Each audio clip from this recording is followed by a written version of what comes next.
Next up, Rockville High School, Distinguished Scholar Ida Ekra, Principal Ms. Billie Jean Benson, Community Leader Bradley Wynn.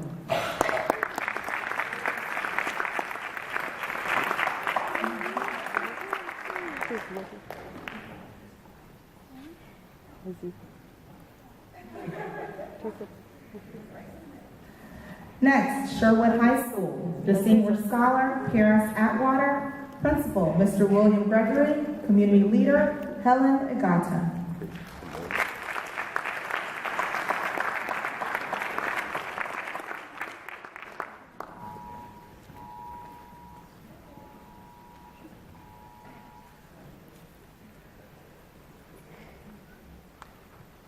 Springbrook High School, our Distinguished Scholar Samsa Palmer.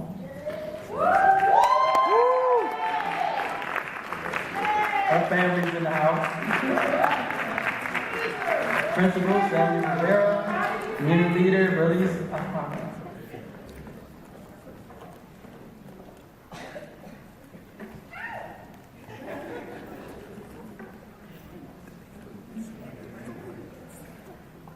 Tell your family to just keep that going forever.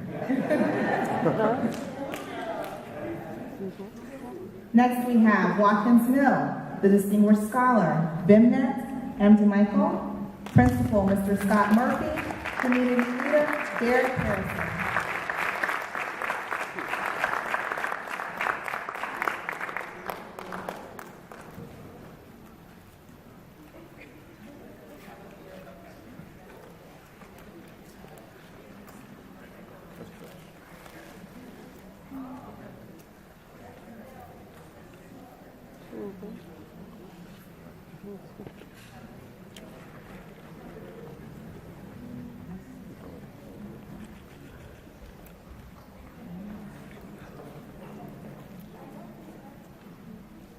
Walt Whitman High School, Principal Dr. Alan Goodwin, Community Leader Malachi Stoll, and recipient.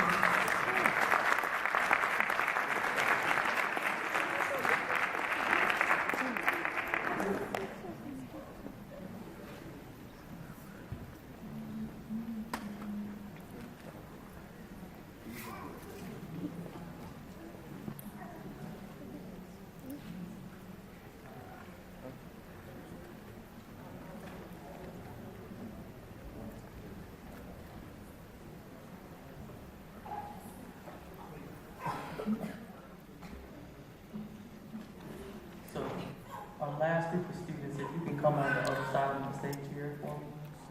Our last group.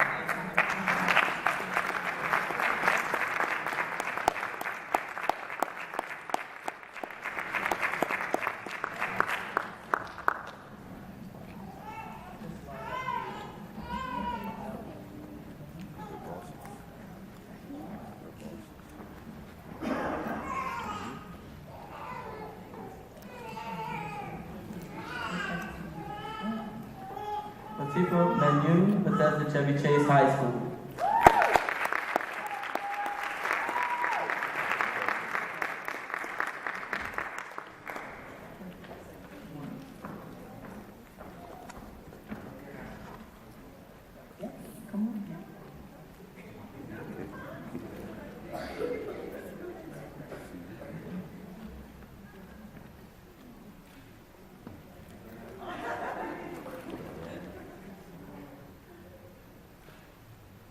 All right, from Blake High School, Gregory Bell. Principal, Mr. Secretary, Community Leader, Greg Bell.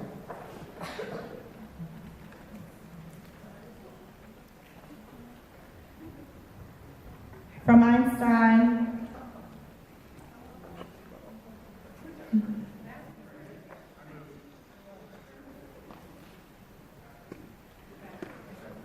joining us from Einstein High School, Naomi Fasil.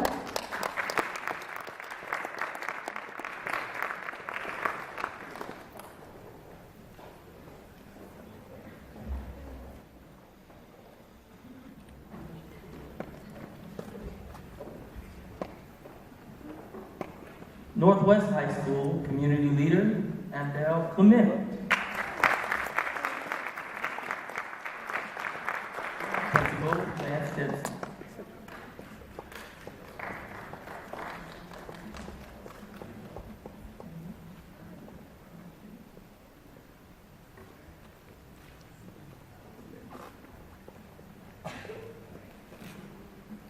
From Paint Branch High School, Isaac Martinez. Miriam Rogers, Community Leader, Isaac.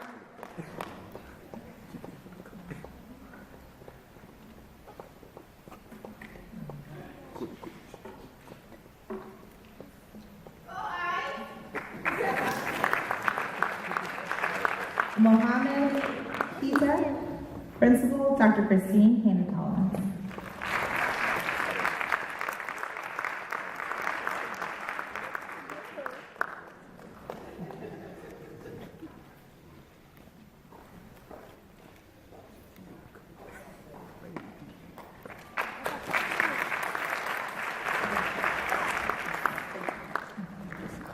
All right, let's give another round of applause for all of the students who came out.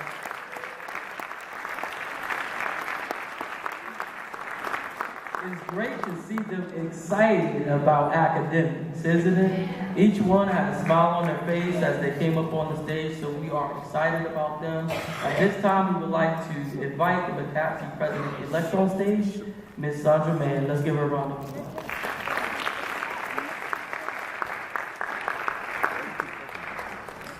Good evening again. It is my pleasure to introduce to some and present to others last year's most hopeful teacher in America, Mrs. Mary Hawkins Jones. Ms. Jones is in her 8th year at Westover and currently serves as the 5th grade team leader and teacher in charge and is a member of the OSET team, and she leads the safety patrols. We have a short video clip that we're going to show you before we welcome her up.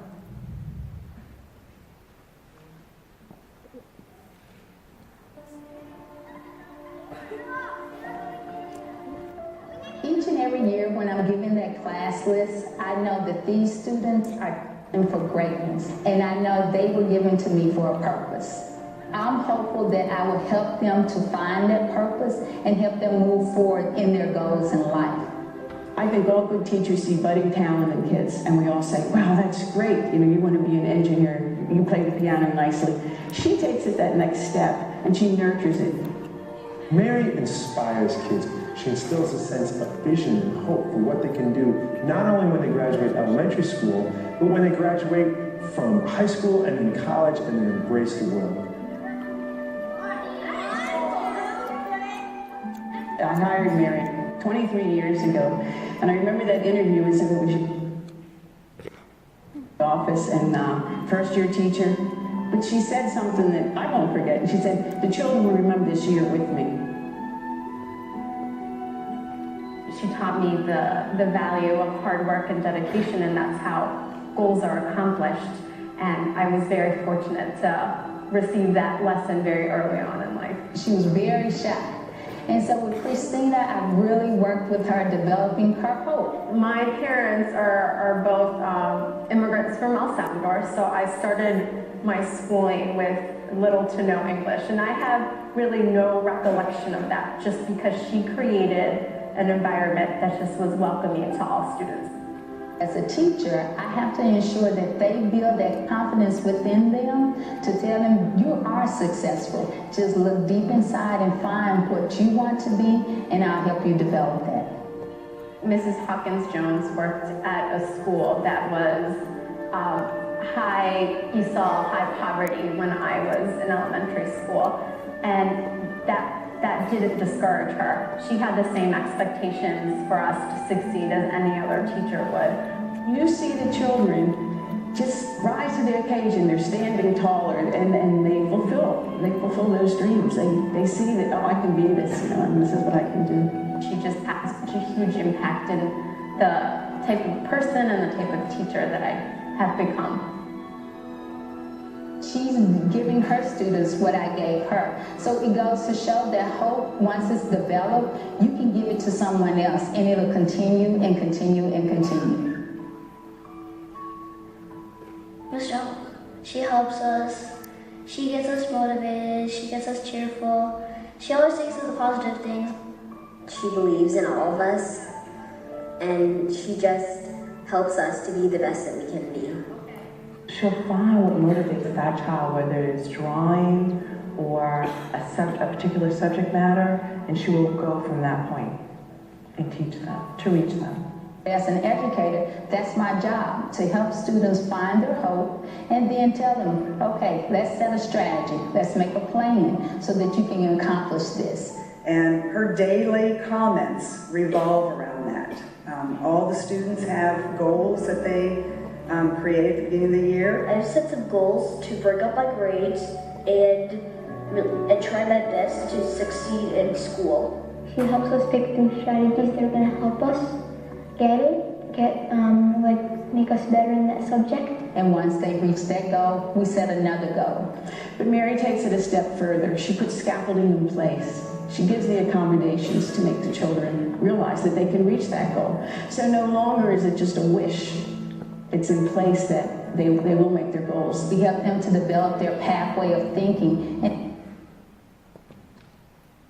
middle school, next step high school, next step college, next step PhD. It's whatever you can imagine, imagine big, imagine really great so that you can accomplish that. She gave that message that in order for us to succeed, we have to work hard, and that it was going to take a little bit of work and it was going to take a lot of dedication, but we could get through it. It gives them confidence to move forward. It gives you a growth mindset. It allows you to excel to the highest heights that you can. So everyone needs hope and everyone has hope. Thank you, Miss Jones, for such a wonderful year. You are the best teacher I ever had. I will never forget you. You have made me into the person that I am today. Congratulations, Miss Jones, for winning the Most Helpful Teachers Award.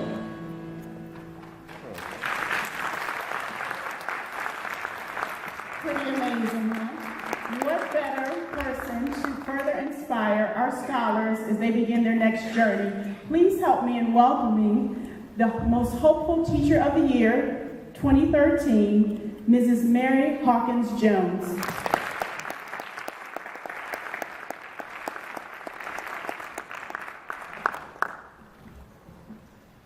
Good evening, everyone. First, I have to tell you, I'm not used to standing behind a podium here, so please forgive me. I'm gonna have to move some stuff around, but it's gonna be good, all right? First off, I would like to thank Montgomery County Alliance of Black School Educators for this opportunity to speak tonight before this wonderful gathering of the future. The word first, you have to understand, eluded me. Even though on the video you saw, oh, she's the first most hopeful teacher in America by Gallup. And I'm number 10 of 11 children. So first was never in my vocabulary. Never. I was never first in the bathroom, and we only had one. I was never first at any meals because we only had a table that sat 6, so we went in rounds. I was always in round 2. So, first eluded me. But now I'm proud to say, as of last night, I was the first hopeful teacher in America, and I'm also able to say that I'm the Agnes Meyer Award winner for the Washington Post. So now I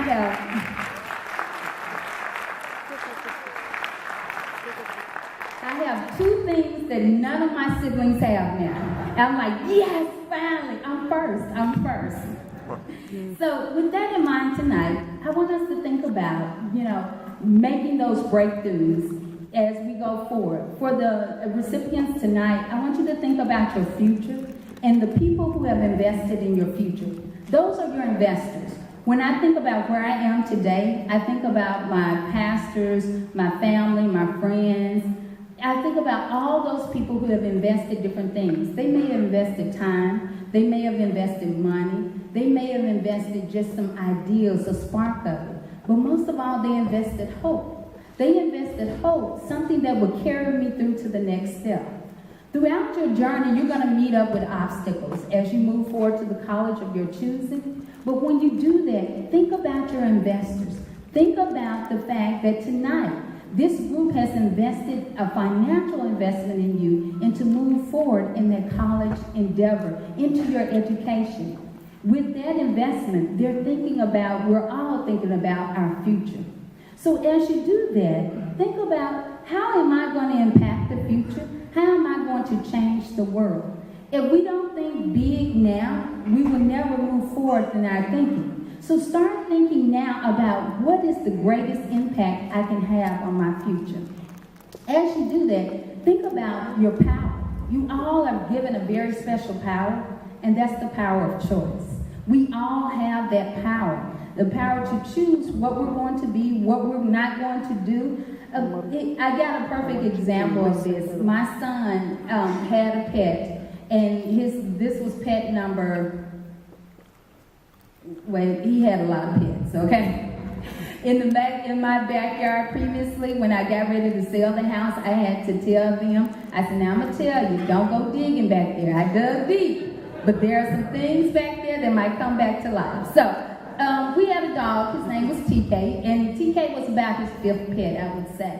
And we're unique as human beings. We have the power of choice. No other creature has this power but us. We're the only creation that has the power of choice. So think about your power and think about having that power of choice. Well, back to my son's dog, TK. When we got TK, he was this beautiful pit bull mixed with several other things. But he was just a beautiful little puppy, and he was running around, playing and everything. And I would send my son out, and I would say, make sure you walk your dog, do everything for your dog, take care of your dog, he's your responsibility. Well, as months passed, TK stopped walking. He was really wobbly on his legs, and I was like, oh no. Here we go again. You got to dig another hole. I was like, well, this is not going to be good for me to have this conversation. His other pets that had died, a goldfish. We lost a couple of gerbils, those type of things, but never something as big as a dog and nothing that he's had this long. Our goldfish lasted basically 45 days and we were done. So now here we are having to experience this great loss. So I take TK and my son to the vet, and I tell her he's not walking. He wobbles when he walks. I think he has a nervous disorder. Something is wrong with this dog that we have. And so she looks at him, she examines him, she takes blood from him, and then she asked my son, she said, so tell me what you feed him. And he told her, and he was like, I read it in the book, this was the best diet. And so she was like, okay, those are good choices. She said, how do you exercise? And he said, oh, I take him for a walk every single day. And she looked at me, I said, he does. He takes him for a walk in the morning, he takes him in the afternoon every single day. She said, She said, can you show me how you take him for a walk? And my son said, sure. He walked up to the table, he picked him up, put him in his arms, and literally. She said, no, show me how you take him for a walk. He said, I walk like this. And so we were looking at this, and she said, there's the problem. I said, what's the problem? She said, he is. Charles, he's your problem. And I was like, what do you mean? Charles was carrying the dog. Here I'm thinking he's walking the dog, and he is. He's carrying him, walking him around the house every single day. So I was looking, I'm like, he took all of TK never had a choice. He never had any power to say, hey kid, when she says walk me, she means literally, you put me down, I walk, we all walk. So when I looked at this, I was like, wow, I just really never noticed or paid that much attention. So one day when we got back home later on, I watched my son, I said, make sure you let him walk. Make sure you give him that choice and make sure he takes it and walks around the house. Well, my son was walking around the house. I look out the window, TK is sitting on the porch because he's used to being carried all the time. So we literally had to change his behavior and show him how to walk and go for a walk and different things like that. But unlike you, the investors they don't want to take your choice. They want to give you more choices. Tonight was giving you additional choices, additional resources to meet your goal in the future. And it's up to you to decide what am I going to do in the future to make sure that my investors understand that I am changing the future for their betterment. Because that's what we all think about. How are we going to help the future? As educators, we look at kids and we look at our future. How am I going to help impact the future?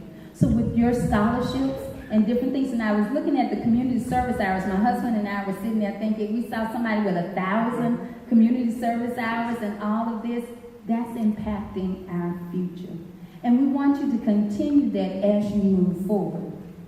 Throughout your power of choice, I want you to think about those investors and, use those smartphones not to call them. Well, I take that back because my son never calls me, he texts me. You can text them, you can Twitter, like superintendent, he Twitters all the time. But Twitter, I thank you. Twitter, hey, I need a little bit more investment. If you have a question. As investors, we want to be there for you and to answer those questions, to help you move forward in the future, to give you that hope. So as you do this, I want you to think about, I have this great power. You're a superhero. You are that superhero in development already. And one of my favorite and my greatest superhero is Spider-Man. Okay, I love Spider-Man. The movie comes out Friday, so I can't wait to see it. But with Spider-Man, one of the quotes from Spider-Man that I love is that with great power comes great what? See, y'all like Spider-Man too. It comes great responsibility. You have the power of choice. Choose to change the world. Now go out and use your power. Thank you.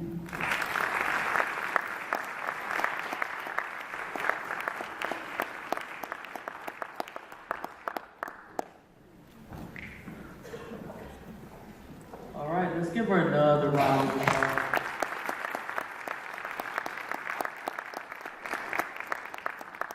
Move forward within our program with Dr. Judy Donker, Mr. Phil Kaufman, and standing in for Dr. Lacey will be Sandra Mann. Please join us on the stage.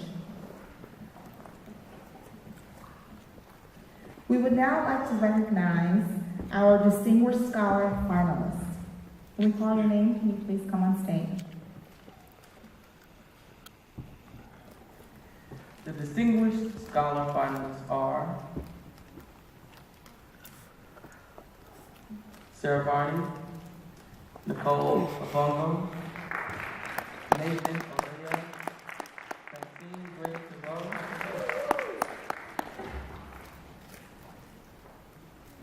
Paris Atwater,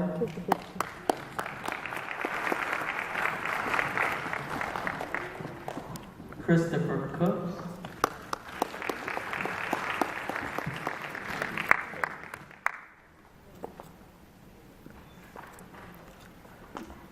Vermet Ample,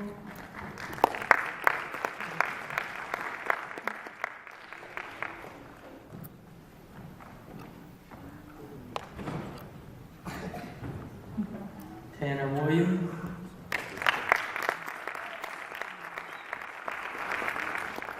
Alawasi Aloja.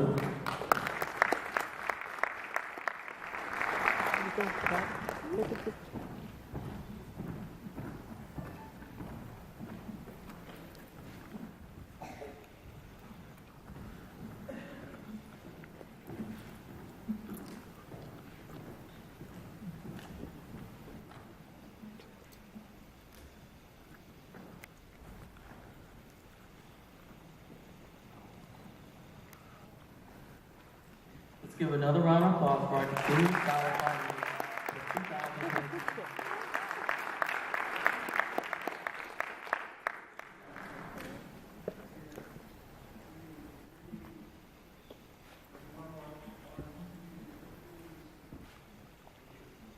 Thank you.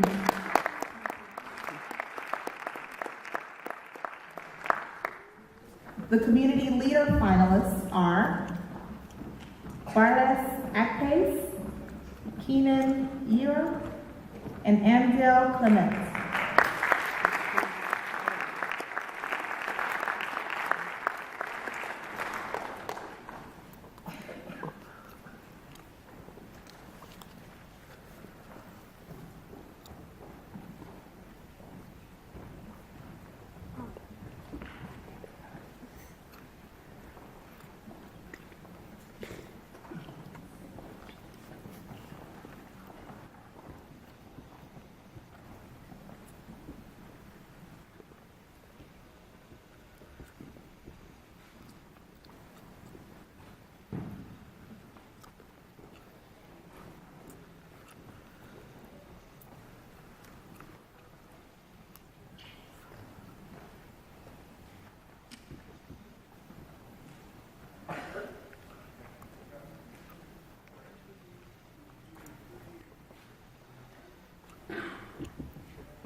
give these students a round of applause.